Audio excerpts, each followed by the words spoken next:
Ah, c'est mieux. Donc, bonjour à tous. Deuxième. Donc, bienvenue à cette université qui va être orientée sur un ensemble de technologies web que je qualifierais d'aujourd'hui. On va voir pas mal de choses assez hype aujourd'hui. Donc, ce talk va être divisé en gros en deux parties, séparées par une pause. On va parler de beaucoup de tooling dans la première partie, d'accord. Donc on verra des outils tels que Yeoman, SAS, Bower, du Require.js, même si c'est pas vraiment qu'un outil. Il y aura une pause et derrière on mettra les mains un peu plus dans le cambouis en codant une app basée sur du Backbone, d'accord, et on parlera de quelques problématiques du type binding bidirectionnel avec un framework qui s'appelle Rivet.js. Ok, donc voilà le menu. Je me présente très rapidement. Je m'appelle Frédéric Lamblor, je suis développeur web chez 4SH, donc une petite société de services à Bordeaux, qui fait principalement du développement web. Donc j'ai un compte Twitter, donc si vous voulez me follower, vous pouvez. Cette présentation, je vais la pousser sur GitHub à la fin de la présentation. Donc vous avez le repo qui est ici, et si vous voulez ne pas vous embêter, vous pouvez prendre le QR code qui vous emmène sur le repo. D'accord, donc c'est un repo GitHub qui déjà existe, mais qui est vide, et on va le remplir pendant ces 3 heures. Autre chose que je ne vous ai pas dit, ça va être un talk purement live coding. Donc là, vous voyez le dernier slide de la présentation. D'accord, donc je vais tout faire dans mon IDE et puis dans le browser aussi. Je vous ai parlé d'outils. L'un de mes outils principaux, c'est le browser. D'accord, donc vous verrez que à pas mal de moments, je vais vous donner quelques petits tips que je juge être pas forcément très connus de tout le monde. Donc j'espère que vous apprendrez des choses. Donc voilà, le timing. Alors au niveau du timing, vous allez voir que je vais peut-être être un peu speed par moment. C'est parce que j'ai beaucoup de techno à vous montrer. On a l'impression que c'est beaucoup de temps, 3 heures, mais vu toutes les technos que je dois vous présenter, il va falloir que je carbure un peu. Donc j'ai réservé environ un quart d'heure sur des questions-réponses à la fin du talk. D'accord. Donc en fonction de si je suis bon ou mauvais, je rognerai sur ces 15 minutes. Mais normalement, si tout se passe bien, il y aura 15 minutes pour que vous me posiez des questions. Donc on va quitter PowerPoint et on va mettre les mains dans le cambouis. Hop. PowerPoint, c'est fini. Et donc, je vais commencer par le premier outil, qui est Yeoman. Alors, Yeoman, qui en a déjà entendu parler? Ok, donc à peu près 10% de la salle. Qui l'a déjà utilisé sur un projet perso. Ok, donc là, il n'y a plus que 6 mains levées sur à peu près 200 personnes. Et qui l'utilise sur un projet pro. Ok, donc on est 2 à lever une main. Ok, donc c'est pour faire à chaque fois en fait sur les outils, je vais essayer de faire un rapide sondage pour sonder un peu la population. Donc Yeoman, qu'est-ce que c'est? Je ne sais pas si vous étiez à la présentation sur les tests ce matin, sur les tests JS. Jean-Laurent a utilisé un bon terme, c'est ce qu'on appelle un scaffolder. Donc un scaffolder, c'est un générateur de code, d'accord, qui va en gros intervenir à un premier moment clé dans votre projet, c'est au moment où vous allez démarrer votre projet. D'accord, donc c'est un outil qui va être assez utile pour bootstrapper un projet et qui va notamment vous amener toute une standardisation, tout un cadre qui va fonctionner out of the box. Il va vous amener du build sur votre projet web et puis il va vous amener un certain nombre de bonnes pratiques. Chose que pour un total newbie comme moi, quand j'ai commencé à l'utiliser, j'étais très content en fait de l'utiliser parce que C'est un peu comme quand j'ai découvert Maven, je bénéficiais quelque part de toutes les bonnes pratiques de tests. En gros, Maven, il permettait d'exécuter des tests. À l'époque, quand c'est sorti, les tests, c'était pas vraiment à la mode. Donc, il me permettait d'exécuter des tests, il me permettait de plus committer des jars dans un répertoire lib. Donc, il m'a apporté plein de bonnes pratiques. Yeoman, ça va être un peu la même chose. C'est un peu le même switch que j'ai découvert dans le monde du web. Et donc, on va un peu voir comment ça se passe. Donc, Yeoman, qu'est-ce que c'est? C'est une simple commande, yo. Donc, si je fais yo tout court, donc là, vous voyez, j'ai un super moustachu qui apparaît dans la console et qui me dit comment je dois l'utiliser. Donc, vous voyez, je dois faire yo générateur. Et j'ai un ensemble de générateurs à ma disposition. Donc, j'ai web app, on peut générer une application Angular, une application Backbone, et plein d'autres choses. Donc ça marche un petit peu comme Maven, c'est-à-dire qu'il y a un catalogue de générateurs qui existe. Ces générateurs sont versionnés. On va utiliser une version d'un de ces générateurs pour générer nos sources. Et bon, dans notre cas, on va utiliser le générateur le plus basique qui existe, qui s'appelle web app. Donc on va faire tout simplement yo web app.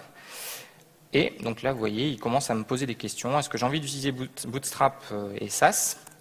Je vais lui dire yes. Bon, j'ai fait entrer. C'est pas génial pour un talk. Mais je vais faire. Je dis yes tout le temps. Ah, il y a Groll qui va m'embêter. Donc, j'ai dit oui pour la génération Require.js. Et donc là, vous voyez, il commence à générer des choses. Alors là, il rentre en conflit parce que j'ai commencé à préparer un petit workspace dans IntelliJ dans lequel j'ai déjà mis un point gitignore parce que j'ai un peu amélioré le point gitignore qui me génère. Donc je vais garder le mien. Donc là, je lui dis non, j'ai pas envie que tu overwrite le gitignore. Et du coup, il finit de générer les choses. Donc là, il m'a généré plein de trucs. Et à la fin, il me dit j'ai fini, lance cette commande npm install bower install. Alors, il y a quelque chose que je ne vous ai pas dit, je me suis tout installé déjà auparavant. On va pas faire, je pense que ce n'est pas vraiment très utile que je vous montre comment on installe npm, Yeoman, etc. Il y a des guides sur Internet qui vous permettent de le faire, qui sont assez simples.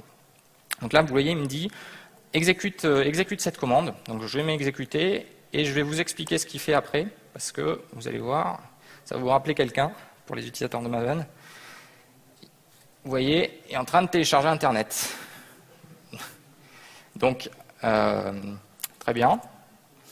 Alors, j'ai peut-être pas fait le tri au bon moment. J'aurais peut-être dû le faire un peu plus tôt, parce qu'il a déjà commencé à me mettre des trucs. Ouais, c'est pas génial. On va regarder dans l'idéo ce qu'il m'a généré. Ça va être plus simple.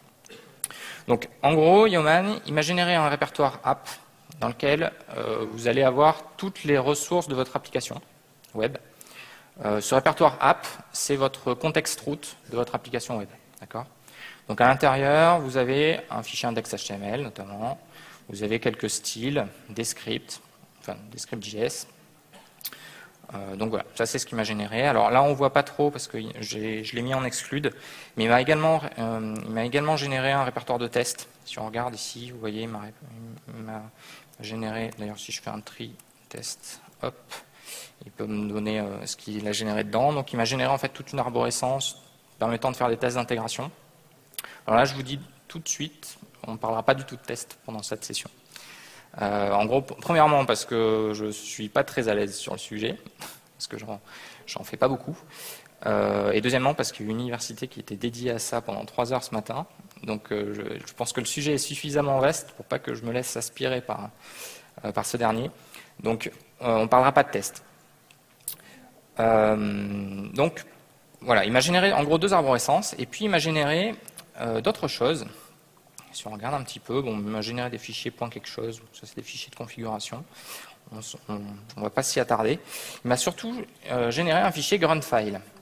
Le fichier gruntfile, c'est un fichier qui va être utilisé par un outil qui s'appelle grunt, donc dont le site est ici. Sur la présentation, j'ai oublié de vous dire, il y a un readme, donc sur le repository, il existe déjà, ce readme, dans lequel j'ai mis toutes les URL des projets dont je vais vous parler, d'accord, ainsi que quelques présentations sur Chrome, sur des présentations que j'ai trouvées assez sympas. D'accord, donc vous pouvez aller voir le README si vous voulez récupérer les URL de tout ce que je vous présente, vous les avez. D'accord. Donc Grunt, reviens à Grunt. Grunt, qu'est-ce que c'est? C'est un outil qui va vous faire du build et qui repose sur Node. Donc vous avez besoin d'un Node qui est installé pour que Grunt soit exécuté. Node, qu'est-ce que ça signifie? C'est du JavaScript. Donc un script Grunt, c'est un script JavaScript. Donc, vous voyez l'extension, c'est un gruntfile.js. Et le langage qui est derrière, c'est du JS. Grunt, en gros, il a un peu la même philosophie que Maven, Gradle, etc. C'est de la configuration plutôt que plutôt que du scripting normalement. Alors, sauf que vous pouvez quand même scripter les choses. En gros, il y a un life-cycle par défaut et puis vous allez pouvoir rajouter des plugins pour faire plein de choses. Donc là, on peut rapidement parcourir le fichier Grunt. Il va notamment nous permettre, la Grunt, de lancer un serveur HTTP qui va nous servir des fichiers HTML, CSS, JS, etc. Ce serveur HTTP, il utilisera LiveReload. Alors on va voir ce que c'est LiveReload tout à l'heure. C'est un truc qui va vous permettre de rafraîchir automatiquement vos sources HTML, JS, CSS. Si on parcourt un petit peu rapidement, il y a d'autres trucs. Donc il y a un truc JSInt, ici, il y a une tâche ici JSInt qui va permettre de faire de la qualité sur votre code JS. Donc le JSInt, c'est le checkstyle PMD du monde JavaScript. Donc il va vous donner des métriques qualité. Mocha, ça va être pour exécuter des tests unitaires. Ici on a du Coffee, donc en fait il y a un support de plein de préprocesseurs qui vont permettre de compiler du CoffeeScript, de compiler du Sass. Il me semble qu'il n'y a pas de support less par défaut, mais on peut en rajouter un. En fait, on peut compiler plein de choses. Donc, out of the box, en utilisant le script Grunt que Yeoman vous a généré, vous bénéficiez de tout ça.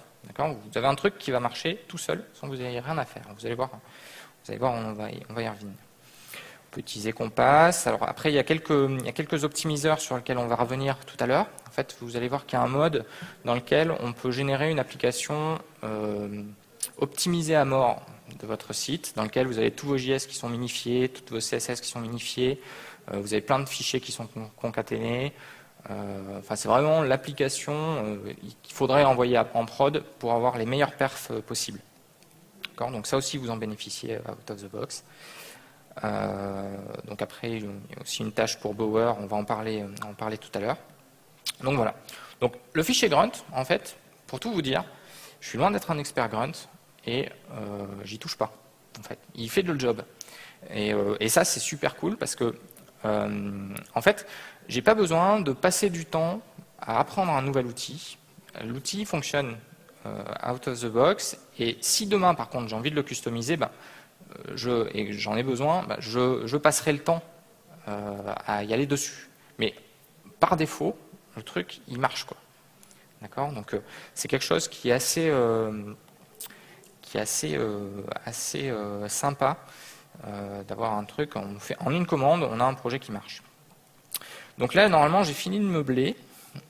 On va voir si le réseau de Devoxx fonctionne bien. Ok, il a fini de me télécharger Internet. Donc là, je vous ai dit que j'allais vous expliquer ce qu'il avait fait. La commande que j'ai exécutée, c'est npm install, bower install. Ces deux commandes-là, npm et bower, ce sont ce qu'on appelle des provisionneurs d'artefacts. C'est quelque chose dont l'objectif, c'est je vais chercher un script JS, en l'occurrence, ou d'autres fichiers, et je te les rabattrai dans un repository en local. Donc, en fait, quand j'ai fait npm install, qu'est-ce que j'ai fait donc, en fait, npm, c'est un provisionneur de dépendance pour Node, qui se base sur un fichier qui est le package.json ici, que Yeoman m'a généré.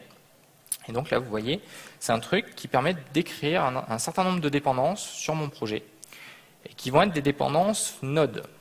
Donc la différence en fait entre npm et bower, c'est qu'il y en a un qui va provisionner des dépendances pour Node, et il y en a un autre qui va provisionner des dépendances pour votre web app.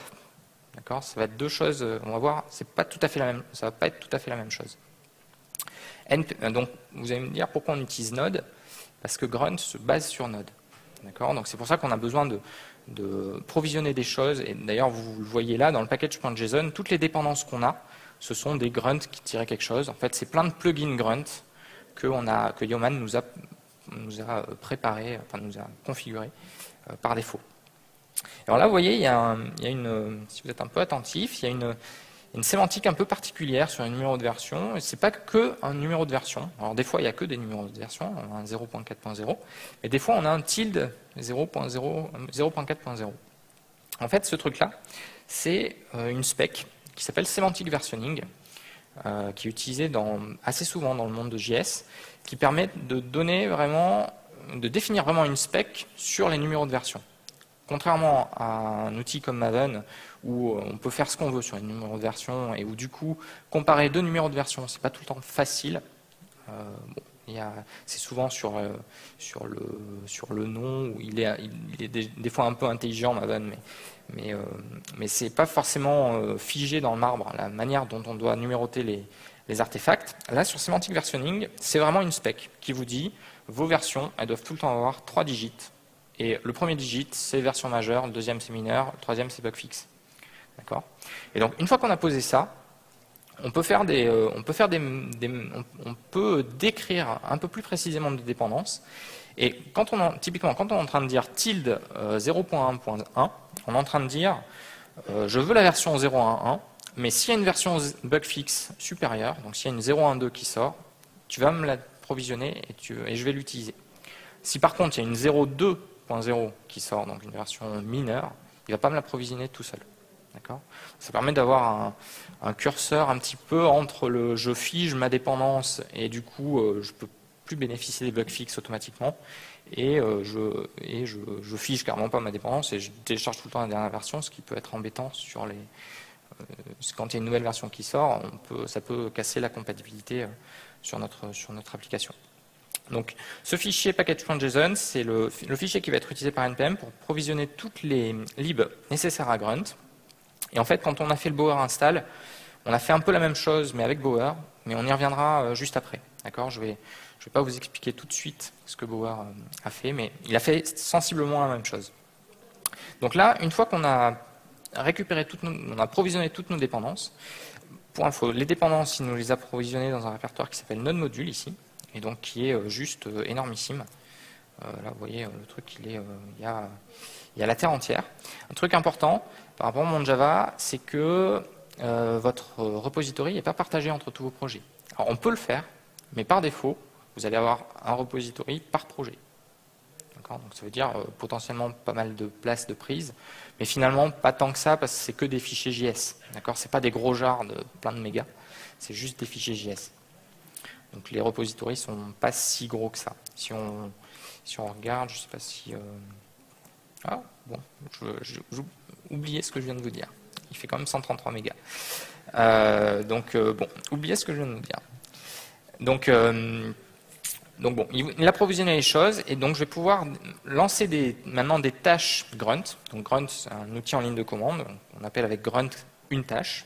Et donc Grunt Server, ça va me permettre de lancer un serveur HTTP en live reload qui va me servir mon contenu HTML. Donc là, vous voyez, j'ai une page qui me dit allô, allô, et qui correspond en fait à ce fichier index.html dans lequel j'ai mon allô, allô.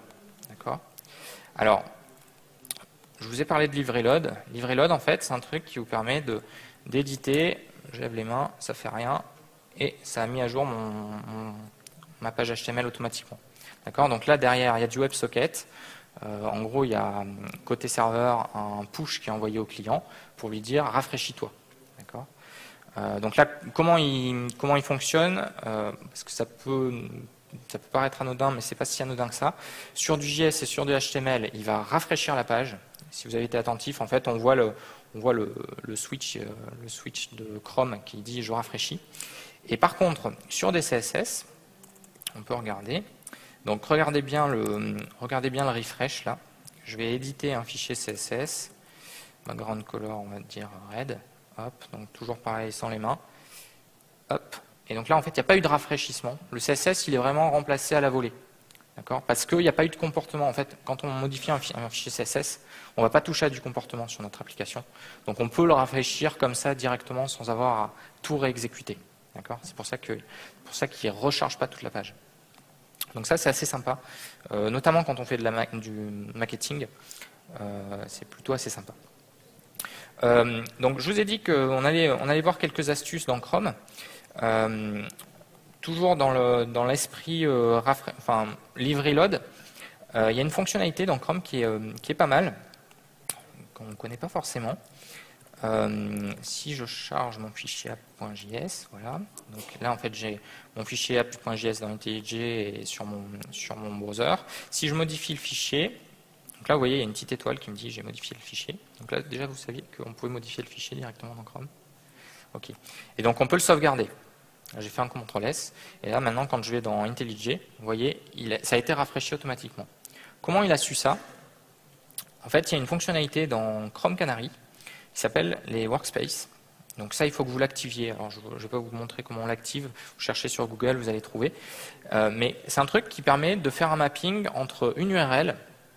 Et du coup, là, je suis en train de dire, toutes les ressources qui vont être sur mon URL localhost 9000, en fait, elles vont pointer sur le répertoire app sur mon file system, le répertoire app de ce répertoire-là. D'accord ? Et c'est ça qui lui permet, quand moi je modifie le fichier app.js ici, il sait qu'il va falloir aller écrire ça sur mon file system à tel endroit. D'accord ? Donc ça c'est assez utile. Pas spécialement sur le JS parce que moi personnellement je m'amuse rarement à aller trifouiller le JS dans mon navigateur. Par contre sur les CSS c'est super utile parce que combien de fois ça vous est arrivé d'aller trifouiller un petit peu les CSS, allez, je touche la width, j'augmente de temps, etc. Et à la fin de dire ok tout est cool. Et maintenant, il va falloir que je le répercute sur mon workspace, toutes les modifs que j'ai faites. Là, vous allez pouvoir directement enregistrer vos CSS sur le file system et derrière les comités. D'accord ? Autre petite modif, toujours dans la même veine. Je ne sais pas si vous connaissez, quand vous faites un clic droit sur n'importe quel fichier, vous avez un truc ici, local modification, qui vous permet de voir tous les... Alors là, le problème, c'est qu'on ne voit plus, mais si je le remodifie, hop, que je fais un CTRL S, hop, il m'a détecté une modification et il me fait un diff sur les modifications que j'ai faites. Donc ça aussi, sur les CSS, c'est un truc assez utile. D'accord ? Donc voilà, très bien. Donc fini, première présentation sur la partie Yeoman. En fait, on va l'utiliser tout au long, Grunt et Yeoman. Ça va être utilisé un petit peu tout au long du talk. Donc j'y reviendrai au fur et à mesure. Deuxième outil que j'ai envie de vous présenter. Alors, avant d'avancer, je vais juste committer tout ce que je viens de faire. On va faire des baby steps. À chaque fois, je vais faire des commits comme ça pour montrer les baby steps que je fais. Je vais peut-être committer directement là. Donc, generated file hierarchy. Thanks to Yeoman. Et il y a un truc qui est pas mal, c'est que dans le fichier grunt file, Yeoman, il me dit, donc ça c'est dans les dernières versions de Yeoman, il me donne le nom du générateur que j'ai utilisé et sa version. C'est pas mal en termes de traçabilité. C'est-à-dire que si vous avez une nouvelle version de votre générateur qui sort, vous pouvez du coup savoir, il y a une 0.1.6, qu'est-ce qui a été modifié, du coup, essayer de faire un patch de la différence et de l'appliquer sur votre workspace. Ça peut être assez utile. Donc voilà, on a quelque chose de clean. Alors maintenant, la seconde techno que j'ai envie de vous présenter, c'est SAS. Donc SAS qui, on a déjà entendu parler. SAS ou LESS, allez, soyons fous. Ok, bon, là il y a beaucoup plus de mains levées. Qui l'utilise sur un projet perso? Il y a beaucoup moins de mains levées. Donc il y avait à peu près 50%, je pense, de personnes qui connaissaient. Et je pense qu'il y a à peu près 10 personnes qui l'utilisent sur un projet perso. Et sur un projet pro, il y a à peu près autant de personnes. Bon, c'est donc à peu près 10 personnes. Donc SAS, qu'est-ce que c'est? C'est ce que j'appellerais un superset au langage CSS. C'est quelque chose qui va venir c'est un nouveau langage en fait, un langage c'est-à-dire si vous faites du CSS en SAS, ça va fonctionner. Donc on peut prendre peut-être le plus simple, c'est peut-être de prendre un exemple. Là, vous voyez, j'ai un fichier SAS. Donc là, à première vue comme ça ressemble quand même beaucoup à du CSS, d'accord? Donc on peut tout à fait utiliser la syntaxe CSS en SAS. Donc c'est quelque chose qui est compilé. Donc là, j'ai un fichier SCSS que Grunt va me compiler en fichier CSS derrière, d'accord? Donc ça, il me le fait tout seul. J'ai rien fait spécialement pour qu'il le fasse. Et donc, c'est quelque chose. Quand je parle de superset, c'est que du coup, vous allez avoir quelques fonctionnalités supplémentaires, et on va les voir ces fonctionnalités. Alors, juste, ce que je vais faire, c'est que je vais, modifier un petit peu mon file system. Pour pas tricher, je vais vous montrer ce que j'ai fait comme modif. En fait, ce que j'ai fait, c'est que j'ai modifié un petit peu mon index HTML pour ajouter. Alors, avant de vous montrer les modifs, peut-être que je sais pas pourquoi mon livret load fonctionne pas. C'est peut-être parce que j'ai peut-être été un peu violent. Parce que en fait, quand on fait une modification, une copie de fichier, le watcher du livret load ne marche pas super. Il considère qu'il y a les fichiers n'ont pas changé, et du coup, il ne recompile pas les CSS. C'est un peu bizarre. Donc là, vous voyez, ma page HTML, elle a un peu changé. Et donc, en fait, je liste toutes les technos que je vais vous présenter pendant ce talk. D'accord ? C'est le seul truc que j'ai modifié. Donc là, en fait, pour vous montrer, grosso modo, vous voyez, en gros, j'ai le Halo qui a changé, et puis maintenant, j'ai une liste de choses. Et puis, j'ai aussi dégagé Google Analytics parce que je m'en fichais. Mais c'est tout.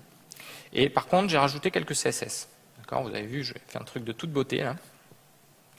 Donc j'ai fait des CSS pour ça. Et puis j'ai rajouté quelques fichiers JSON, mais ça c'est rien à voir avec maintenant, c'est pour s'en servir tout à l'heure. D'accord, en fait c'est pour représenter les technos sous la forme d'un JSON. Vous voyez, c'est la liste de mes technos sous la forme d'un JSON. Parce que je vais l'utiliser tout à l'heure. Donc listing techno beautiful, parce que c'est superbe mes styles. Donc voilà. Et donc le but maintenant, ça va être de refactorer un petit peu ces CSS pour utiliser les fonctionnalités de Sass. D'accord. Donc première fonctionnalité de Sass, la notion d'import. Donc en fait, ce que je vais faire, c'est que je vais déporter tous mes trucs spécifiques que je vais faire dans un fichier main2.css. Donc là, je vais faire un gros copier-coller, enfin un gros couper-coller même. Je vais m'arrêter là. Je vais garder le Sass Bootstrap.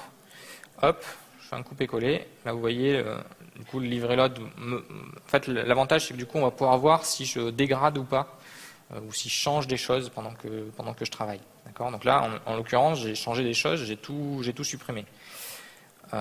Et donc, je vais maintenant rajouter juste une référence à mon fichier. Donc là, vous voyez, j'ai pas une différence avec CSS, c'est que je ne mets pas l'extension.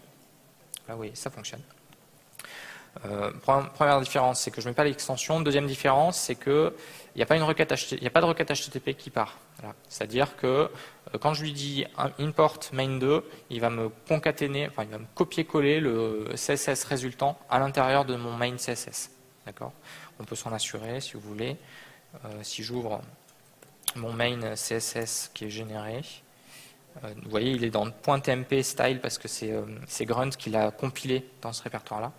Et là, vous voyez, j'ai un truc avec tous mes hero units là. Et derrière, j'ai une partie, si je remonte un peu, j'ai une partie Sass Bootstrap qui correspond à mon second import, qui est là. Voilà. D'accord. Donc, il m'a tout concaténé dans un seul fichier, ce qui évite de surcharger le serveur en plusieurs requêtes et aussi évite des temps de latence dus à plusieurs requêtes en attente. D'accord. Donc, première fonctionnalité, bon, c'est pas énormissime, mais c'est pas mal. Deuxième fonctionnalité, hop, je vais agrandir un peu les choses. Le nesting de style. Donc là, vous voyez, j'ai une redondance de sélecteurs. À chaque fois, je dis hero unit, hero unit, hero unit. À chaque fois, sur tous mes styles, je me base sur hero unit. C'est quoi ce hero unit? En fait, c'est tout simplement un truc de Bootstrap. C'est une div là, qui est en fait ma div englobante, qui contient tout. Donc là, j'ai fait des styles un petit peu, peut-être un petit peu trop précis. Mais bon, je vais essayer de pas. Le but, c'est pas de toucher au style, c'est d'être compatible avec l'existant. Et en fait, il y a une fonctionnalité dans Sass qui est, donc je vous ai dit le nesting, qui permet en fait de de mettre à l'intérieur d'un sélecteur un autre sélecteur. Donc là vous voyez, j'ai tout explosé côté IHM, et c'est parce que du coup j'ai dupliqué des choses. Si j'enlève tous les hero units, Toc. Normalement, voilà, ça revient au même. D'accord. Donc là, en fait, qu'est-ce qu'il m'a fait? Il m'a généré derrière un sélecteur qui va être .HeroUnit espace li et puis ce truc-là. D'accord. La fonctionnalité de nesting, c'est un truc assez important. Enfin, moi, je trouve. En fait, ça va vous permettre de structurer vos CSS beaucoup mieux que ça ne l'est aujourd'hui. Combien de fois vous avez bataillé pour aller modifier une page, pour aller rajouter une width ou un truc comme ça, vous saviez pas trop où, vous reprenez une page que vous n'avez pas faite, et par dépit, vous savez pas trop où le mettre, du coup, vous le rajoutez à la fin. Et du coup, à la fin de votre fichier CSS, vous avez des trucs qui ont aucune cohérence les uns avec les autres. Là, l'avantage du nesting, c'est que, ayant une structure hiérarchique, vous pouvez essayer de trouver un peu plus facilement que de manière erratique dans un fichier CSS où tous les sélecteurs sont à plat. Là, vous pouvez vraiment essayer de trouver la hiérarchie dans laquelle il va falloir que vous vous mettiez. D'accord. Donc là, vous voyez, je peux encore un peu refactorer. Il y a d'autres LI. Donc je vais faire la même chose. Il y a une redondance sur les LI. Donc je peux faire autant de niveaux que je veux sur le nesting. Donc je vais remplacer tous les LI espaces par rien. Et puis il me reste quelques trucs. Là, vous voyez, j'ai un petit peu dégradé les choses parce que volontairement, j'ai pas remplacé les LI, ces LI là, parce que c'était pas LI espace .tooling, c'était LI .tooling. C'est-à-dire j'ai envie d'appliquer cette couleur là sur les classes tooling de mes LI. Et en fait là-dessus, il a un petit mot-clé qui est le mot-clé et qui permet en fait de rappeler le sélecteur sur lequel on se trouve. Donc là, en l'occurrence, je suis sur un sélecteur LI. Quand j'utilise le mot-clé et, il va me remplacer le et par le LI. D'accord. Et du coup, là, j'ai exactement le même résultat qu'auparavant. Donc voilà pour le nesting. Pour moi, le nesting, c'est une des fonctionnalités assez importantes en termes de structuration de votre CSS. Autre fonctionnalité, donc celle-là je pense que vous en avez forcément entendu parler, c'est la variabilisation des propriétés CSS. Donc en fait, on va pouvoir donner des noms de variables à des propriétés. Donc là vous voyez, j'ai un border radius qui est un peu récurrent, j'ai un 10 pixels, 10 pixels, 10 pixels, ces trois trucs là. Je pourrais les refactorer. J'ai un extract variable dans IntelliJ, je vais l'utiliser, hop, et je vais appeler ça rien, moi, mon tab left radius. Hop. Toc. Et je vais le remplacer. Et il m'a proposé, en fait, IntelliJ m'a remplacé de remplacer tous les 10 pixels. Le problème, c'est que tous les 10 pixels ne correspondaient pas à ce truc-là. C'est pour ça que je n'ai pas tout remplacé. Les 10 pixels qui sont là ne correspondent pas à ce radius. Donc là, vous voyez, il m'a créé une variable. Donc une variable, la syntaxe, c'est $, le nom de la variable, et puis la valeur.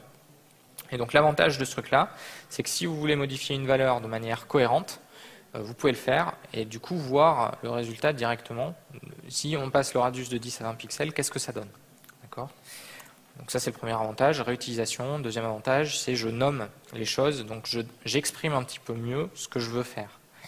Et cette notion d'exprimer un petit peu mieux ce que je veux faire, elle est assez importante parce que là par exemple, vous voyez la classe tab left, là en fait ça correspond à cette petite portion là à gauche. Et en fait, je suis en train de dire tab left, il fait 20 pixels. Et en fait, le mec qui a codé ce code, lui, ce qu'il avait en tête, là en fait vous avez le résultat de son raisonnement. En fait, ce qu'il avait en tête, c'était j'ai un radius de 10 pixels plus 10 pixels en fait. C'est-à-dire j'ai ce radius là et puis j'ai un border une marge de 10 pixels. D'accord. Et donc là, en faisant ce truc-là, je respecte ce à quoi il avait pensé, c'est-à-dire j'ai envie de rajouter une marge de 10 pixels. Et du coup, là encore, si je modifie mon radius, je garde sa philosophie, c'est-à-dire que j'ai augmenté le radius, mais par contre j'ai gardé le margin. Ok, donc ça c'est quelque chose de super important, ça permet de vraiment donner de l'information à vos relecteurs. Dernière fonctionnalité, les mixins. Alors là vous voyez, il y a il y a un peu une redondance de code. Vous voyez, en fait, mes toolings qui sont bleus, enfin, en fait, j'ai deux classes qui sont tooling et JS framework, c'est-à-dire que j'ai affiché en bleu tous les outils dont je vais vous parler qui concernent le tooling, et en orange tous les frameworks. Et en fait, cette classe tooling ou JS framework, elle impacte le title et le background de mon tab left. Donc là, j'ai un truc un peu redondant. Donc on va faire ce qu'on appelle un mixin. C'est une sorte de fonction réutilisable en CSS qui peut tout à fait prendre des arguments. Donc là, en l'occurrence, j'aimerais bien prendre une couleur en paramètre. Et en gros, ce que j'aimerais appliquer, c'est... donc je vais enlever .tooling. Mais en gros, j'aimerais bien appliquer un title et un tab left à mes styles englobants. Et donc du coup, là, je vais juste variabiliser ce truc-là. Et je vais l'utiliser surtout. Donc là, derrière, en termes d'utilisation, ça donne, on fait un @include du nom du mixin en lui passant les paramètres que je veux. Alors, sauf que je me suis fait avoir. Peut-être que j'ai ça dans mon historique. Ok, je dois l'avoir là. Hop. Toc. Toc. Donc là, je fais un apply item de ce truc-là. Et mon JS framework, je vais faire un apply item de ce truc-là. Toc. Ok, donc là, du coup, j'ai mutualisé du comportement. Donc là, normalement, j'ai la même chose. J'ai mutualisé du comportement sur ces deux classes différentes. D'accord ? Donc voilà pour la partie Bower, pour la partie SAS, pardon. Juste un petit truc, c'est on pourrait être curieux et aller regarder ce qui nous a généré pour voir s'il nous a pas généré un truc trop dégueu. Et du coup, ce que je vais faire, c'est que je vais utiliser Git pour ça. Je vais copier ce qui m'a généré là dans mon fichier initial et je vais faire un diff dessus. Donc à la place, hop. Toc, si je regarde la différence en fait entre ce que j'ai commité auparavant, qui était le truc de départ, et ce que j'obtiens, ce qui m'a généré, vous voyez, il n'y a pas beaucoup de différence. En gros, il y a juste des commentaires qui me permettent en fait de revenir en arrière, enfin, de pointer, vu que c'est quelque chose qui est compilé. On a en gros le fichier CSS résultant, et si on veut modifier ce fichier CSS, en fait, il va falloir aller modifier le fichier SAS. Donc, il y a une petite gymnastique à faire. Donc après, il y a une fonctionnalité dans les browsers qui s'appelle le source map, qui n'est pas encore tout à fait là. Enfin, ça commence à arriver, mais c'est pas complètement utilisable, qui fera ça tout seul en fait, qui permettra d'aller ouvrir le fichier SAS directement.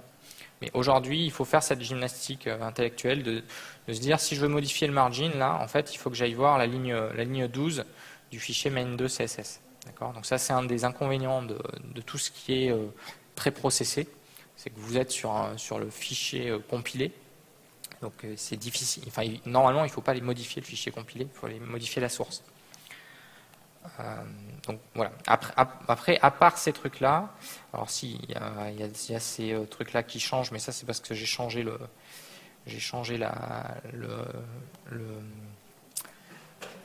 radius, mais à part ça, c'est tout ce qui change. Toc. Donc, je vais commiter tout ça. Toc.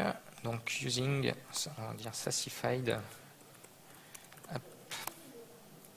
Donc là, on a sassifié notre application. Un truc que je vous ai pas dit sur SAS, en fait, il y a une librairie il y a un projet qui s'appelle Compass, qui est en fait un ensemble de mixins. Compass, c'est un ensemble de mixins assez utiles qui vont notamment vous permettre, par exemple, d'opacifier des couleurs ou, par exemple, de faire un truc qui est un peu rébarbatif. C'est que si vous avez plein d'icônes sur votre application, plein de boutons, par exemple, Compass, il va vous fournir un mixin pour compacter toutes ces icônes en une et une seule image, Donc en gros, il concatène toutes les images dans un gros fichier de sprite. Et derrière, il vous modifie votre fichier, il vous génère un fichier CSS qui pointe sur les bonnes coordonnées de vos icônes dans ce gros fichier de sprite. Ça, c'est un truc super lourdingue à faire à la main, parce qu'il faut s'amuser à compter les pixels, les largeurs, les hauteurs, etc. Et ça, Compass, par exemple, il vous le génère automatiquement. Je ne vais pas vous faire une démo de Compass parce que je ne vais pas avoir le temps. Mais c'est un truc qui est généralement utilisé avec SAS parce qu'il y a plein de mixins bien utiles dedans. D'ailleurs, j'ai pas mis le site de Compass dans le README, mais il faudrait que je le rajoute. Donc voilà pour la partie SAS. Autre outil. Donc on va revenir maintenant un petit peu à l'invite de commande. Vous vous rappelez tout à l'heure, j'ai fait un npm install et un bower install. Donc on va parler de bower. Qu'est-ce que c'est que cette bête-là? Donc j'avais fait un bower install comme ça. Donc, en fait, bower, si je lance la commande tout court, c'est un outil en ligne de commande. Donc je vous ai dit que c'était un peu la même chose que npm, c'est-à-dire c'est un truc qui va provisionner des dépendances. Par contre, c'est pas pour le monde de Node, ça va être pour le monde de votre application. D'accord? Donc il y a un descripteur de dépendance qui est dissocié de celui de npm. Donc celui de npm, c'était le package.json, et là vous voyez j'ai un component.json. Et donc le component.json, c'est le fichier JSON qui va être utilisé par Bower, dans lequel je vais pouvoir définir les dépendances des librairies que je vais utiliser directement sur mon app.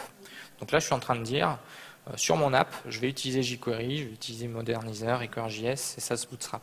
D'accord? Donc ça aussi, ça vous permet de versionner vos librairies. Combien de fois vous êtes arrivé sur un projet et puis vous aviez un jQuery.js sur un projet et puis vous ne savez pas quelle version c'est. Bon, jQuery, c'est pas forcément le bon exemple parce que ils sont consciencieux, ils mettent le numéro de version dans le header, donc vous pouvez le retrouver. Mais sur des librairies un peu plus exotiques, vous n'auriez pas de traçabilité, c'est un petit peu compliqué. Donc là, en fait, il vous offre deux choses. Il vous offre la traçabilité de la version, premièrement. Même il vous offre trois choses. Il vous offre aussi les dépendances transitives, c'est-à-dire que si, par exemple, je dépendais de Backbone, qui lui-même dépend de underscore, il va vous télécharger Backbone et underscore. D'accord? Une notion de transitivité des dépendances qui est gérée. Et le troisième truc, c'est que vous allez pouvoir éviter de committer vos librairies sur le SM. Vous vous rappelez les jars que vous committiez dans votre répertoire lib? Voilà, c'est exactement la même chose. En fait, le seul truc que j'ai à faire, c'est de committer mon component.json. Si j'ai un nouveau développeur qui arrive sur le projet, tout ce qu'il a à faire, c'est faire un bower install, et ça va lui provisionner toutes les dépendances dans un répertoire qui est le répertoire components ici. Là, vous voyez, dans app components, j'ai un répertoire par dépendance, donc jQuery, Modernizer, etc. Et donc c'est quelque chose, du coup mon répertoire components, j'ai pas besoin de le committer. D'accord. Par contre, il faudra être attentif, si le components.json évolue, il faudra faire, c'est comme pour le POM XML aujourd'hui, il va falloir provisionner les choses pour que par exemple votre IDE fonctionne, ou que là, en l'occurrence votre app fonctionne. Donc il faudra quand même surveiller ces descripteurs de version. Donc je vous ai dit en gros ce qu'il faisait, Bower. Donc en gros, il va provisionner les dépendances. On peut aller regarder un petit peu ce qu'il y a là-dedans. Alors vous voyez, c'est un truc, c'est pas super homogène. Donc jQuery, on a quelques fichiers à la racine. Modernizer, on a des répertoires, des sous-répertoires. Bon, le truc un peu homogène, c'est qu'il y a un component.json dans ces trucs-là qui permet de définir les dépendances transitives. D'accord. Donc en gros, quand je vais dépendre de Require.js, Bower, il va me provisionner Require.js, puis il va aller regarder le component.json de ce fichier et provisionner les dépendances transitives. D'accord. Et alors, comment il provisionne les choses? Ce qu'on va faire, c'est qu'on va faire un bower install.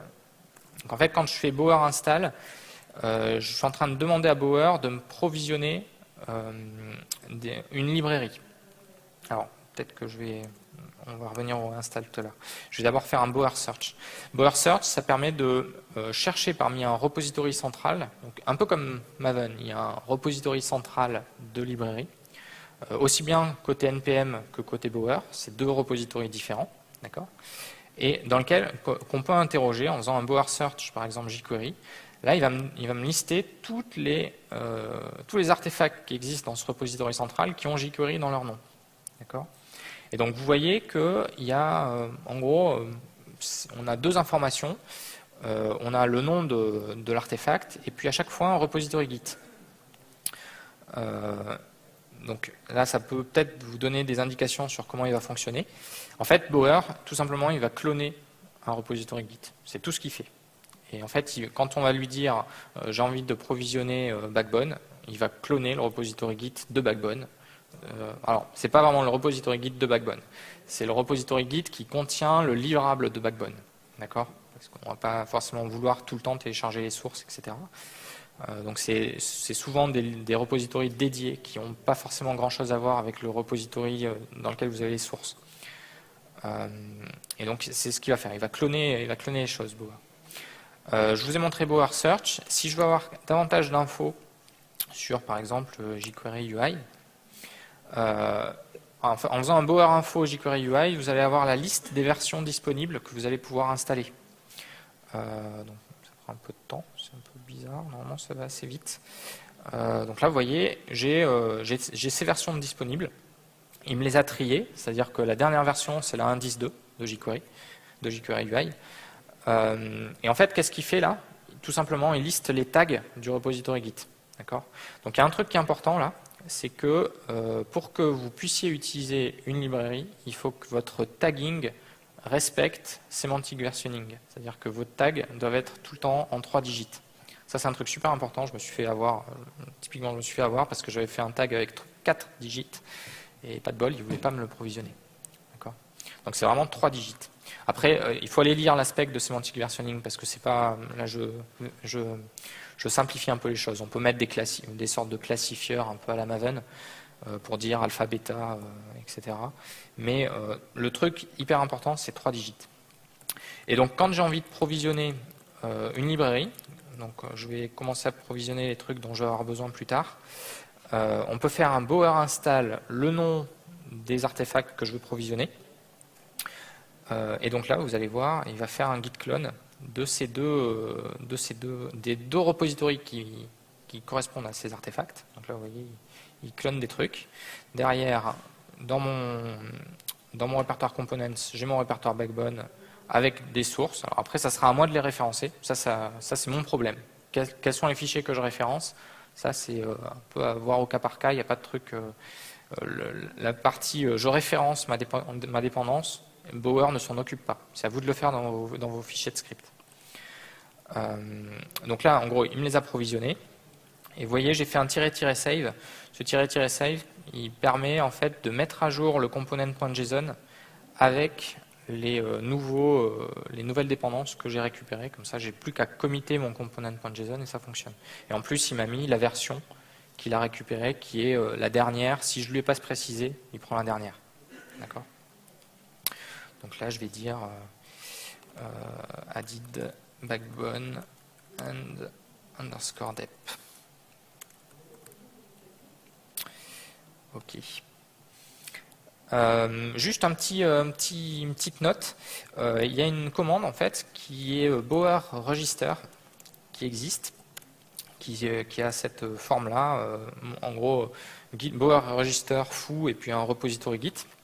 Ça permet de déclarer, j'ai fait une typo, mais ça permet de déclarer votre librairie, votre projet sur Bower. Et alors, il y a un truc dont il faut être conscient, c'est que la terre entière, après, le voit, votre truc là. C'est-à-dire qu'il n'y a rien, n'importe qui peut référencer sa librairie sur le repository de Bower. D'accord? Donc c'est super laxiste, c'est une façon de voir, moi, qui me fait un peu peur. Je pense que ça va, à la longue, je ne suis pas sûr que ça soit très scalable sur la durée. Là, vous voyez déjà, jQuery, il commence à y avoir un peu de monde. Bon, je pense que le repository Bower, il va être amené à changer. Surtout qu'en fait, n'importe qui peut déclarer son repository. Par contre, on ne peut pas supprimer un repository qu'on a déclaré. D'accord? Donc en fait, il y a Sur le projet Bower, il y a une issue qui est dédiée à, en fait, chacun dit au mainteneur du repository, en fait, j'ai fait une boulette, j'ai référencé Bla, ma librairie Bla parce que je testais Bower, ça a été mon cas. Et en fait, c'est le mainteneur qui va supprimer votre librairie. D'accord. Donc il faut juste être conscient de ce qu'on fait. Moi, en fait, quand j'ai fait Bower Register, je pensais que ça faisait juste une déclaration locale et qu'il n'y avait que moi ou peut-être d'autres personnes qui allaient pouvoir référencer ma dépendance. En fait, non, le monde entier peut la référencer. D'accord. Donc faut être conscient de ça. Donc voilà pour Bower. Alors maintenant, on va commencer à faire un petit peu de JS parce que je vais commencer à vous parler de Require.js. Donc Require.js que j'ai mis un peu dans la partie tooling, mais c'est un peu à cheval entre le tooling et vraiment le dev. Donc Require.js, qui en a déjà entendu parler? Ok. Qui l'utilise sur un projet pro? Enfin, sur un projet perso, pardon. Sur un projet perso. Ok. Pas vraiment, sur un projet pro. Il y a même plus de monde qui utilise Require.js sur un projet pro que sur un projet perso. C'est marrant. Il y a à peu près 15 personnes en pro et 10 personnes en perso. Ok. Je ne vous ai pas posé la question pour Bower. Qui c'est qui avait déjà entendu parler de Bower avant que je vous en parle? Ok. Donc, pareil, une quinzaine de personnes et qui l'utilise sur un projet perso. Ok, il y a une main de levée. Et sur un projet pro, il y a une main de levée aussi. Ok, donc pas grand monde.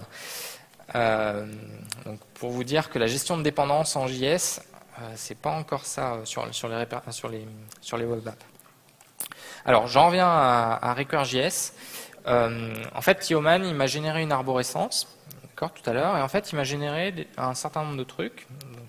Il m'a généré un index HTML dans lequel, en fait, il a déjà référencé, il m'a déjà mis une config Require.js toute prête qui fonctionne out of the box. Donc là, vous voyez, il y a une déclaration script Require.js. Donc ça, c'est la déclaration standard de Require.js.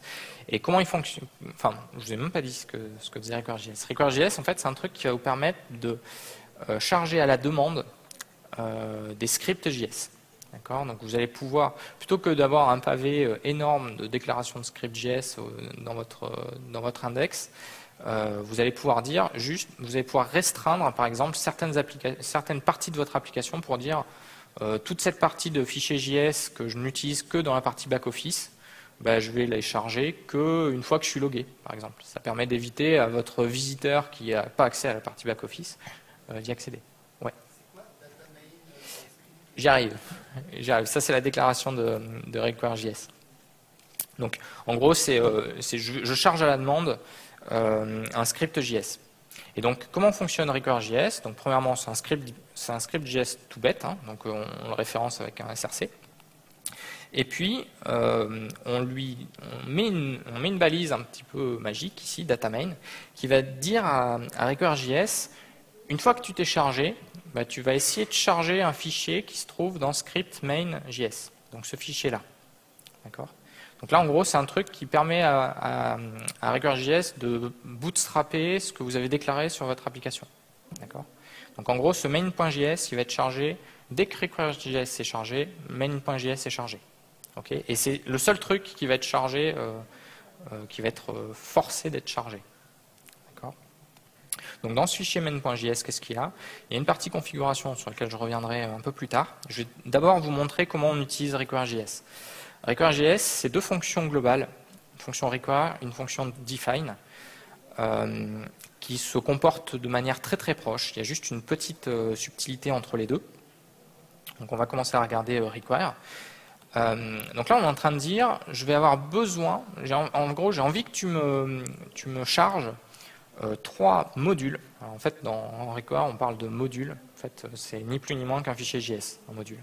D'accord. Donc vous pouvez faire l'alias 1 pour 1, module égale fichier JS. Donc là, je suis en train de lui demander de charger 3 modules, app, jQuery et Bootstrap. Et une fois que Require.js aura chargé ces trois modules, je vais appeler la callback que j'ai passée ici. D'accord. Si require.js s'aperçoit que j'ai déjà chargé un des modules, il ne va pas s'amuser à le recharger. Il va considérer qu'il l'a. Donc le flag pour dire est-ce que j'en ai besoin, il va être à true. Il va être à false, je n'ai pas besoin de le retélécharger. D'accord. Donc ça c'est le fonctionnement. Et puis là vous voyez, ma callback, elle a deux paramètres. Ces paramètres en fait, c'est des paramètres qui permettent de donner une représentation du module qu'on a chargé. Donc en fait là je suis en train d'utiliser une variable app qui va représenter le module app. Et je suis en train d'utiliser une variable $ qui va représenter mon module jQuery. D'accord. Donc là vous voyez que le $, en fait, généralement ce qu'on fait c'est qu'on utilise la variable qui représente la librairie, donc la $ pour jQuery, pour l'utiliser dans le scope de notre fonction. Donc require.js, un des avantages de require.js, c'est que vous pouvez préciser, par exemple, grâce à ce $ là, par exemple, vous pouvez dire telle portion de code, je vais utiliser une version de jQuery, et puis telle version de code, je vais utiliser une autre version de jQuery. Ça vous pouvez tout à fait le faire. C'est-à-dire que vous allez avoir deux modules, un jQuery 1.8, parce que votre partie front office, vous voulez être compatible IE, donc vous restez en jQuery 1.x sur votre partie front office, et par contre sur votre partie back office, vous voulez être bleeding edge, vous avez la main sur les browsers et vous savez qu'il n'y a pas de IE, du coup vous allez utiliser jQuery 2.0 qui est plus compatible IE6 et IE7. D'accord. On pourrait imaginer faire des trucs comme ça avec require.js, c'est tout à fait possible. Donc ça c'est la méthode require. Et donc en fait quand je suis en train de dire require app, du coup il va me charger mon app.js ici, qui lui-même, qui est un module require.js, et qui lui-même, vous voyez, fait un define. Donc là, en fait, le define, alors il y a une petite simplification. En fait, on pourrait tout à fait faire un truc comme ça, define le module qui va s'appeler app, d'accord. Et là, c'est la même syntaxe que require.js, c'est-à-dire je définis toutes les dépendances que mon module dont mon module va avoir besoin. Et une fois que j'ai toutes ces dépendances, je vais appeler une callback, d'accord. En fait, je vous ai dit qu'il y avait une simplification. Vous pouvez tout à fait enlever ce app si votre module, enfin si le chemin vers votre fichier JS, en fait, on peut référencer directement un chemin qui part de script pour référencer un module. C'est-à-dire que là, j'ai un fichier qui s'appelle app.js dans mon répertoire script. Je peux le référencer directement en l'appelant app, d'accord. Et j'ai pas besoin du coup de lui donner un nom. C'est le nom qu'il a par défaut. Le chemin par rapport jusqu'à la racine script. Et alors la différence par rapport à require du define, c'est qu'on retourne quelque chose. Là dans mon main, je retournais rien, d'accord. Dans mon app, je retourne une chaîne. Et en fait, cette chaîne, qu'est-ce que ça va être? Ça va tout simplement être l'objet qui va être passé en tant que représentation de mon module, d'accord. Donc ma variable app ici, elle va utiliser l'objet qui représente app, donc la chaîne allo allo. D'accord. Et donc si on exécute ça, si on regarde un petit peu côté browser ce qui se passe, si on va regarder dans la console, vous voyez qu'il y a un console.log allo allo running jQuery 1.9.1 qui correspond en fait à ces deux console log. Et là le console log app, c'est la représentation du module app. D'accord. Donc ça correspond bien à ce que je viens de vous dire. Le allo allo, c'est le truc qu'on affiche ici. Ok. Donc voilà, vous savez utiliser require.js. C'est juste ça, require.js. Alors, on peut un petit peu regarder maintenant ce qui se passe dans le browser. Si on regarde notamment la partie network, elle va nous apprendre pas mal de trucs sur ce qui se passe. Donc là, vous voyez, notre page, on commence par charger une page HTML, très bien. On a un fichier CSS, donc le fichier CSS qu'on a vu tout à l'heure. Il y a deux fichiers JS dans mon index HTML. Je ne vous ai pas parlé de Modernizer, mais je peux en parler plus que ça. Mais vous voyez, en fait, on référençait Modernizer là, dans le head de notre index HTML. C'est pour ça qu'on le charge. On charge require.js. Donc là, vous voyez, c'est les trucs qui sont chargés au début. Donc en gros, c'est les trucs, je charge le index HTML, là, le browser il récupère le index HTML, il regarde les ressources dont il va avoir besoin, et puis il lance des requêtes pour charger les ressources. Très bien. Alors là, il y a une partie live reload, on s'en fiche, hein, c'est la partie de grunt là, qui permet de faire du rechargement. Ça, c'est pas vraiment représentatif de ce qui se passe vraiment. Et surtout, en fait, il y a le main.js qui est chargé. D'accord ? Donc ça permet de prouver que je ne vous ai pas raconté de bêtises. Donc il y a require.js qui est chargé, et derrière il y a le data main, le script data main qui est chargé. Et donc ce main.js, après, derrière, vous voyez, il va charger un app.js, un jQuery.js, un bootstrap.js. D'accord ? Alors, on pourrait se demander, mais pourquoi il n'a pas chargé les trois en parallèle ? C'est un peu, alors qu'on les a déclarés, on a l'impression qu'on les a déclarés ici en parallèle, c'est-à-dire qu'on est en train de dire, pour pouvoir exécuter le code, là, les consoles.log, il va falloir que je charge app, jQuery et bootstrap, les trois en même temps, enfin, quelque part on pourrait dire les trois en même temps. Sauf que, en fait, dans la partie config, là-haut, donc je vais vous expliquer un petit peu ce qui se passe là-haut. En fait, dans la partie config, on a une partie shim dans laquelle on peut déclarer des dépendances à des librairies qui ne sont pas require.jsifiées. C'est-à-dire si en gros toutes les librairies de la Terre entière n'utilisent pas require.js, donc si votre librairie que vous allez utiliser, elle n'utilise pas require.js, il va falloir quelque part que vous aidiez require.js à charger cette librairie et à lui dire, cette librairie, elle a besoin d'autres librairies pour pouvoir fonctionner. Donc c'est ce qu'on est en train de dire là. On est en train de dire que Bootstrap, la librairie Bootstrap, elle va avoir besoin de jQuery pour pouvoir fonctionner. D'accord ? Et donc c'est pour ça, en fait, que le Bootstrap, là, il est chargé assez tardivement. C'est parce que pour pouvoir le charger, ce qu'on est en train de dire dans require.js, c'est pour pouvoir la charger, il me faut jQuery. Donc Bootstrap ne pourra jamais être chargé tant que jQuery n'aura pas été chargé. D'accord ? Et là, il y a un gros laps de temps. Pourquoi ? C'est parce que là, on a lancé une requête HTTP pour charger jQuery, mais on a aussi processé tout le code de jQuery. Tout le temps là qu'il y a entre là et là, c'est le processing de jQuery. Et une fois qu'il a fini de processer jQuery, il charge Bootstrap. D'accord ? Donc ça, c'est pour la partie config. Donc la partie la partie exports, en fait, ça signifie juste si donc là on est dans le cas où Bootstrap est pas on n'a pas fait de define pour décrire Bootstrap, mais on peut quand même référencer Bootstrap avec une variable. On pourrait imaginer qu'on ait un Bootstrap ici qui représente ce module. Et en fait, la partie export, ça signifie cette variable, elle va être égale à window de la valeur de export. Donc en fait, elle va valoir window de jQuery. D'accord ? En fait, c'est pour donner une variable globale, pour affecter une variable globale à la variable qui représente le module, ce export. D'ailleurs, on peut regarder si on fait un console.log de Bootstrap. On va voir qu'il y a un petit souci. Là, hop. Ouais, voilà. Là, vous voyez, j'ai un hello undefined et running jQuery 191. Tout simplement parce qu'il y a une typo dans ce que m'a généré Yeoman. jQuery, il faut un Q majuscule pour que ça marche. Et donc là, si j'ai remplacé avec un Q majuscule, vous voyez que j'ai une fonction qui est mon dollar jQuery. D'accord ? Donc pour vous dire que le export fait bien ce que je vous ai dit. Donc là, le console log, on s'en fiche. Et puis, dans cette partie require config, il y a une partie pass. La partie pass, c'est un truc tout simple. Ça permet de faire des alias pour dire si je référence dans mes dépendances un truc qui s'appelle jQuery, en fait, tu vas aller chercher finalement le script. Plutôt que d'aller chercher dans script/jQuery.js, tu vas aller chercher dans script/component jQuery.js. D'accord ? Et en fait, ces trucs-là, c'est les trucs qui ont été provisionnés par Bower. D'accord ? Donc en gros, généralement, ce qu'on va mettre dans pass là, c'est tous les trucs qui sont provisionnés par Bower.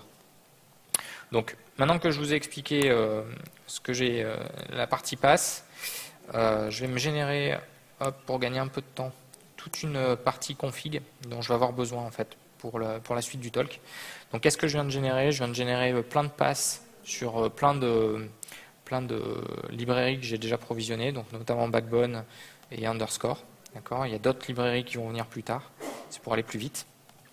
J'ai déclaré des shims pour underscore et backbone qui ne sont pas des librairies qui sont require.js-ifiées. Donc en fait je suis obligé de dire, en fait ces infos là quand je suis en train de dire backbone il dépend de underscore et jQuery, l'info je l'ai sur le site de backbone. En gros backbone ils me disent si tu veux utiliser backbone sur ton app il te faut underscore et jQuery. D'accord, donc je suis juste en train de traduire ce qu'ils me disent sur le site en quelque chose pour require.js. D'accord. Donc voilà, j'ai configuré toute la partie backbone. On peut jeter un œil rapidement, faire un refresh, tout se passe bien, il n'y a pas d'erreur. A priori, c'est cool.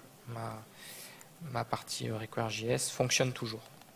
Donc là, je pourrais même mettre added custom require.js config. Hop. Donc voilà.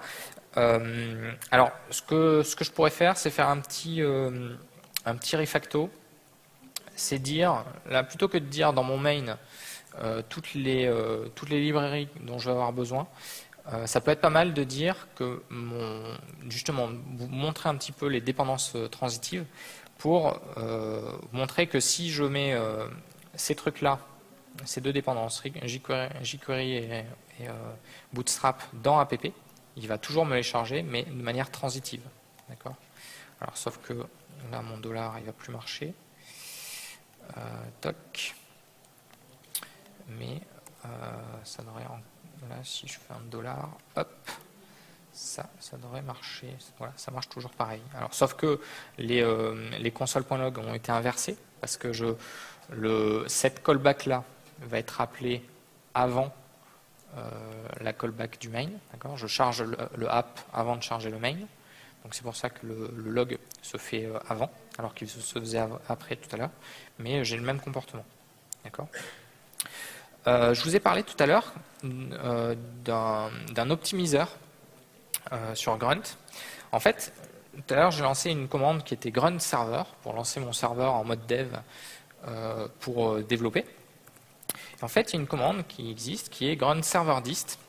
Grunt server dist, en fait, il va faire ce que je vous ai dit tout à l'heure, il va optimiser à mort votre application. Et donc, en fait, il va vous générer une arborescence dist. En fait, là, vous voyez, j'ai un dist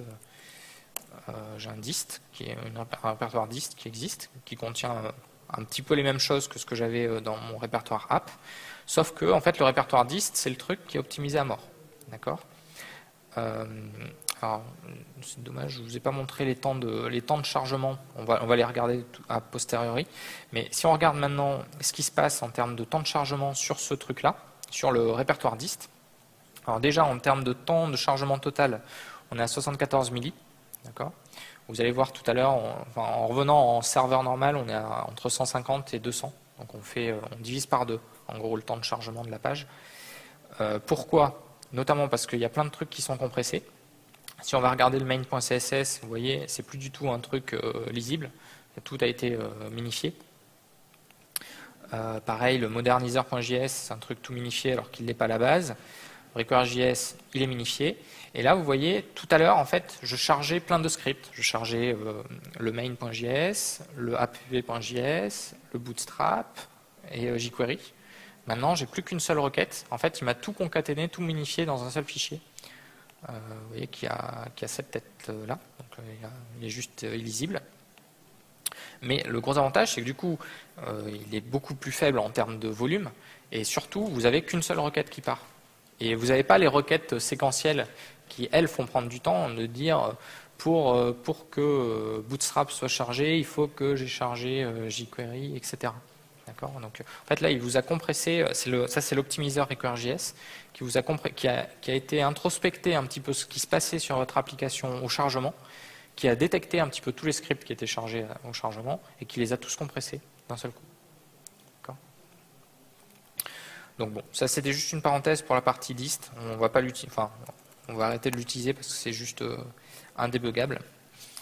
Donc on va repasser en mode normal. Et là en fait, si on regarde la partie network en mode normal, vous voyez, on est même à plus que ce que je. Enfin, ouais, bon là c'est le live reload. Il faut regarder ce truc-là qui est à 200 milli. D'accord. Le dernier script chargé, il est à 200 milli. Donc on passe de 200 à 76 milli entre le serveur et le serveur dist. D'accord. Bon, sur une app qui fait rien. Hein. Donc, imaginez que vous ayez une app qui fait plus de choses. Je pense que vous gagnez plus de fois 2 sur un truc qui commence à devenir un peu conséquent. Donc, maintenant, ce que je vais faire, je suis un peu à la bourre, je vais rajouter un plugin Require.js sur mon projet, qui est un plugin Handlebar. Qui c'est qui a déjà entendu parler de Handlebar?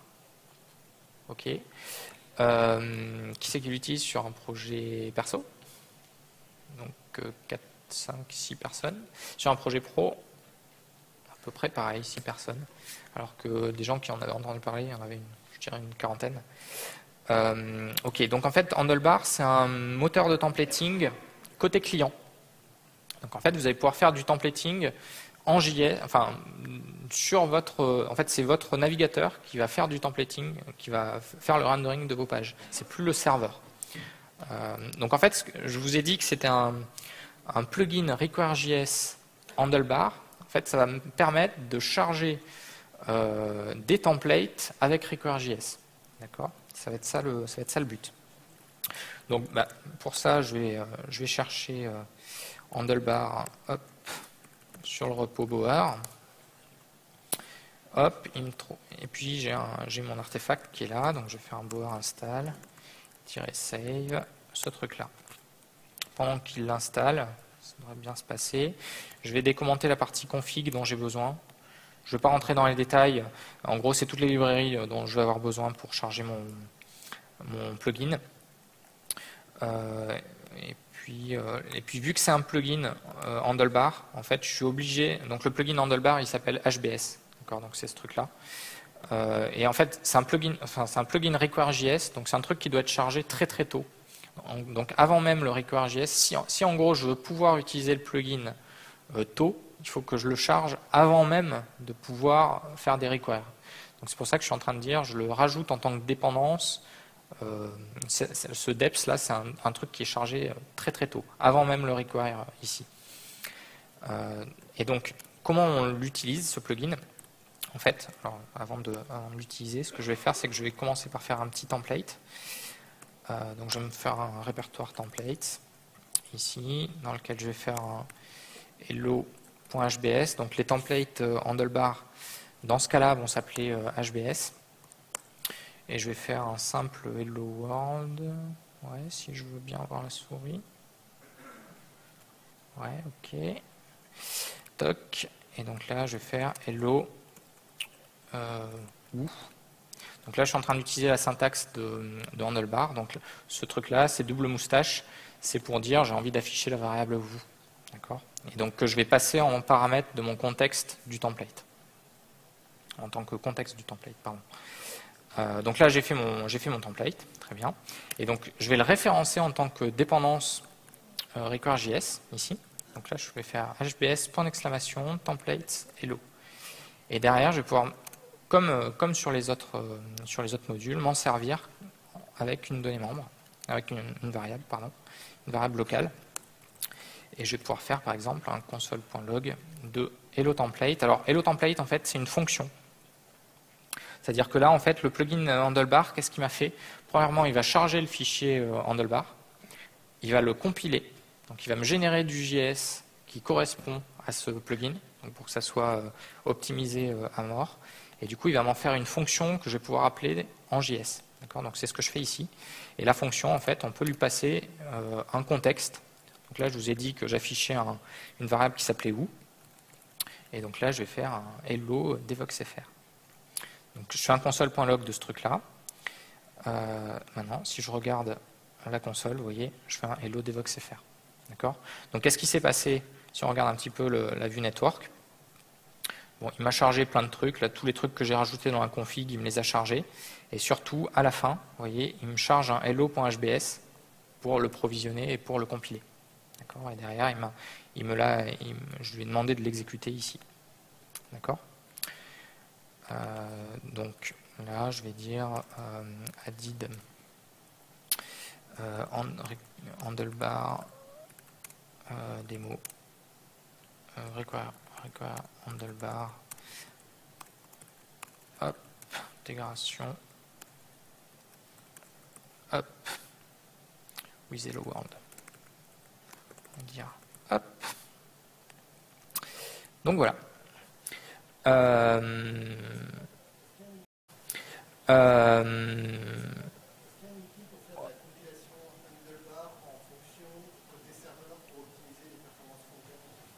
Alors, pour faire de la compilation handlebar côté serveur, alors du coup, derrière, ça va te donner du HTML. Ou ça te génère le code JavaScript. Ça fabrique le code JavaScript. Alors, ça, je sais pas. On pourrait imaginer que ce soit possible. Enfin, je pense que ça pourrait être possible. Après, je sais pas si ça existe. J'avoue que ce truc-là, je sais pas. Par contre, alors, je sais plus si c'est le cas de base, je pense pas, mais il y a une tâche grunt qui permet de précompiler tous les fichiers handlebar pour le mode dist entre guillemets. Donc là, par contre, c'est pas du coup, c'est pas de la compilation côté serveur, c'est de la préparation côté client. Mais du coup, on a un dist qui va super vite, quoi. Plutôt que de le faire à la première requête, tu l'as déjà de base, quoi. Ce qui permet d'optimiser un petit peu dans le sens que tu disais. Donc voilà. On va faire une pause maintenant. Je vous dis à dans 10 minutes à peu près. Je vous laisse 10 minutes de pause et on reprend après. Donc on parlera dans la deuxième partie de Backbone. Donc on va se mettre à utiliser ces plugins, ces scripts handlebar pour les intégrer dans Backbone et faire du